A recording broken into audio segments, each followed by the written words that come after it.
Today we're going to be talking about the Blockout 2024. Blockout 2024, for those of you that do not know, is this movement to actually block out all the celebrities from your feed on all of the social media apps. Now, I already did so because I just don't follow any celebrities. There's only certain people that I actually do follow, and if I do follow other celebrity type people on like other platforms, I don't even use those platforms. TikTok, I have it downloaded on my phone just because I have accounts on there, but I don't go on TikTok for more than an hour a week. Yeah. I'm mostly on Instagram, but then on Instagram, I don't even follow the celebrities on there. So I already did this years prior because I just don't want to hear about what the celebrities are going through or what the celebrities want us to do or buy or what they're sponsored by. I just don't care at all. And I agree with this movement. And that's because of the fact that during the Met Gala, while everybody was suffering, while everybody does not even have enough money to cover this month's rent or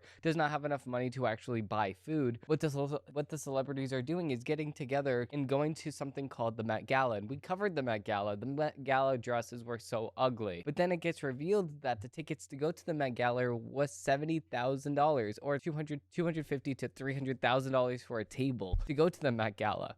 So it's extremely out of touch for the reality of most people in America because we can't even afford our rent. We can't afford our food to eat. And then people go out on a limb and say that that's just because of the fact that they're not covering the war in the Middle East with Gaza and Israel, stuff like that. It does not matter. Listen, a celebrity talking about a certain topic is not going to change that topic. Listen, we don't want there to be a war in the Middle East. As much as we don't want there to be, there is a war. What you want is cupcakes and rainbows, and that just does not happen, especially in the Middle East, where there's very, very, very, very, very extreme ideologies and extreme viewpoints in that region. It's not possible. We want world peace. We want world to solve all the world's problems, but we can't do that. That's why I would stay away from that attempt to actually correlate the celebrity type with actually trying to fix problems, because they really don't fix any problems. All that they do is they cause problems. We see this time after time after time after time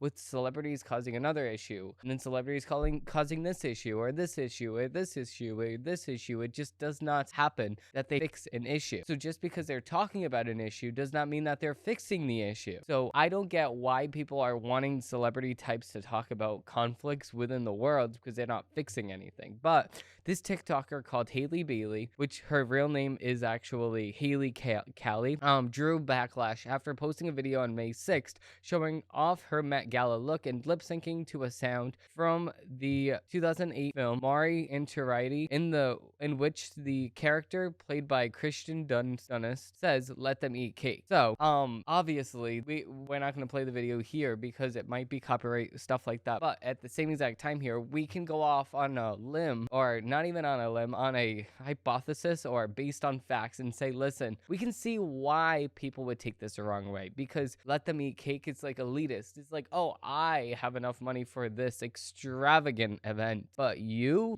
can eat the crumbs of the cake. You could eat a slice of cake. So I can see exactly where people are getting like pulled aside on this and saying like, okay, what is going on? I don't feel listened to. I don't even feel like I matter. I feel like I'm just being used for clicks and likes and stuff like that. Like, no, I'm not just a number. I'm a person too. And then Haley Kelly, which is Haley Bailey on TikTok, comes out with a 6-minute apology. Now, I agree with what people are saying. Apologies should be limited to 6 minutes. I mean, limited to 1 minute. Like, don't come out with an apology of 6 minutes saying that you're just a normal person. Listen, I saw the apology. It just does not make much sense whatsoever, because she's not just a normal person, because a normal person can't afford a $17,000 rent in New York City. It just does not happen. So obviously she's elitist, but she does not want to realize that she's elitist. She got handed free dresses. Probably never gonna happen again. So yeah, it's not a good situation. But what's also not a good situation is Iran's president and foreign minister presumed dead in a helicopter crash.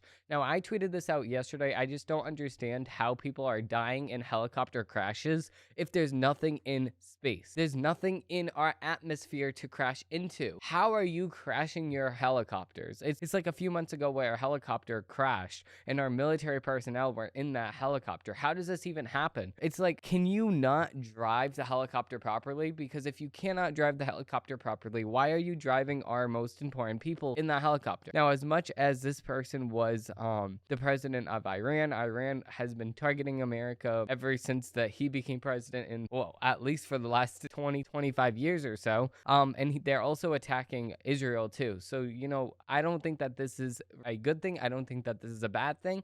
Obviously, nobody should be killed in a helicopter crash. I just don't understand how this even happened. So, what I'm not understanding here is like what even happened. So, what we're going to be doing is digging into it, right? So, the Islamic Republic of Iran's president, and this is from the Daily Wire, by the way, the Islamic Republic of Iran's president and foreign minister are presumed dead after a helicopter crash on Sunday while they were traveling to the eastern part of the country. The helicopter carrying the president and the foreign minister crashed in Iran's East Azerbaijan province after encountering extremely thick fog. Reports began to break early on Monday that the site of the crash has been located and no signs of life were observed by the rescuers. One official told Reuters President Raisi's helicopter was completely burned in the crash. Unfortunately, all passengers are feared dead. Raisi was a hardliner who helped oversee the mass execution of thousands of political prisoners in 1988 after I cannot pronounce these names, issued a fatwa ordering it. There has been widespread allegations in Iran that Raisi only came to power because a rigged election. So probably this is what happens in a lot of countries like this, is that there's rigged elections to actually make sure that this person only wins the election. And this is exactly what happened in Russia too, is because of the fact that Vladimir Putin actually kills his political rivals. So then if anybody else goes and runs against him, obviously they're just killed. So there's no other person to vote for than Vladimir Putin. And then they go to your house and ask you who you want to vote for with a gun in their hand. So if you say the wrong answer, you're killed. Or if they come across a number that they don't like let's just say this year Vladimir Putin won like 78% or something like that. That's just so they can make it look like it was not rigged. Obviously, it's 100% of the people. But the thing is, at the same exact time here, we can also see that there was nobody else running in the election. We can also see that they wanted to make it look like there is a nice election going on and they're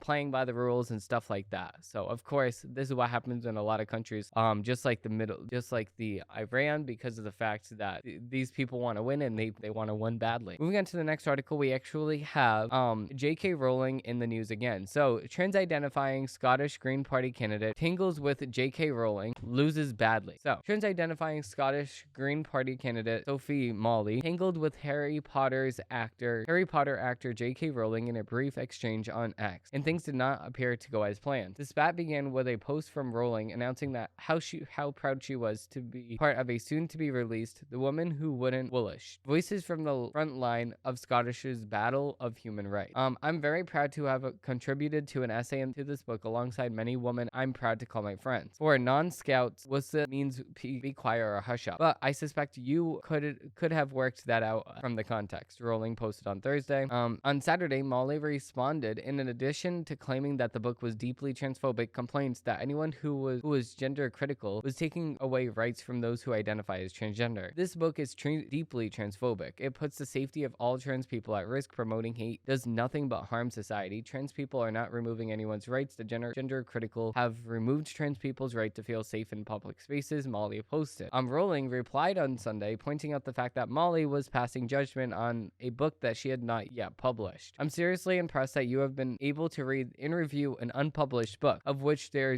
are only 2 copies in existence, neither of which have been sent to you, Rowling said to her in a follow-up on X. Oh yeah, that's funny. I can say with absolute certainty that you are transphobic. Basic biology. It's basic biology. Really interesting campaign you're running. I shall follow your political journey with interest. Molly keep trying, replying to Rowling again, and yes, of course, I know she's being sarcastic. I'm just humoring her. Terrible writer. I am superior with the English vinegar. My English vinegar is indeed very rusty, Rowling replied. Molly later edited the post blaming autocorrect for spelling vinegar incorrectly. Yeah, so obviously, people are just stupid. Obviously, J.K. Rowling, a person that has written multiple books, goes through her books, takes immense patience to write a book in the very first place, obviously knows the English language a little bit better than a random person on X that's just tweeting for a living. I obviously would like to say that J.K. Rowling knows the English language a lot better than me and a lot better than most people that are going to be on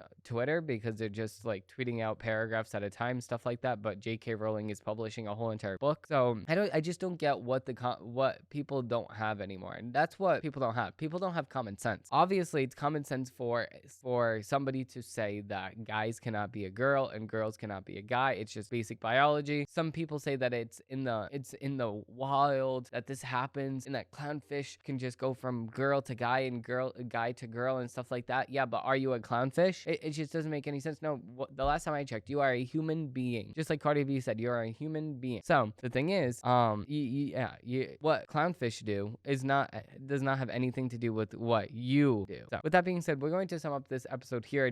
I just wanted to talk about those two topics before we actually get into the nitty gritty of what the news actually is over the weekend. I will be coming out with a full length episode tomorrow. I do have a big project coming up because we are breaking down the education system. I'm currently editing that episode right now, so it's going to be very, very interesting already. It's shaping up to be one of the most exciting episodes ever. So with that being said, thank you all for watching, thank you all for listening, and I hope they have a great rest of your day. If you did like my takes and you do want to see more, please like and subscribe down below, because I do post new episodes of my show every single Monday, Wednesday, and Friday. Thank you all for watching, thank you all for listening, and I hope they have a great rest of your day.